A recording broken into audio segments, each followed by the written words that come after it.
faudra vous y habituer. Un lion comme logo de la Nouvelle-Aquitaine. Un animal rugissant, facile à reconnaître, enfin pas pour tout le monde. Oh, c'est un cheval? Non. C'est un lion. D'accord. Ça fait marque de voiture. Je n'ai pas trouvé que c'était expressif. Je pense qu'on aurait pu mettre quelque chose qu'on voit mieux, la forme. Moi j'adore. C'est la Guyenne, c'est la Gascogne. C'est le retour aux sources? Oui. Une fois l'animal identifié, le lion est-il un bon représentant de la région? Question posée à cet historien bordelais.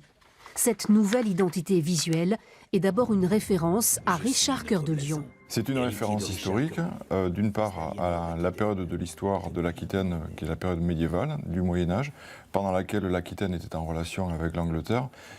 Et l'autre référence historique, c'est celle de cette figure qui a laissé une grande place dans l'histoire et de l'Aquitaine et de l'Angleterre, c'est-à-dire le roi Richard Cœur de Lion. La tête du lion enserre l'ensemble du territoire.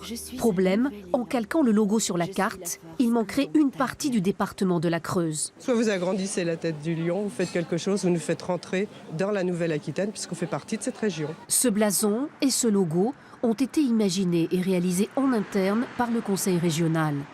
Une nouvelle signature visuelle qui ne fait pas forcément l'unanimité. D'un point de vue de la forme, je pense qu'on aurait pu aller plus loin et faire quelque chose de plus moderne. Voilà, parce que là, il reste résolument ancré dans le passé. Un lion rugissant qui devra néanmoins regarder vers l'avenir.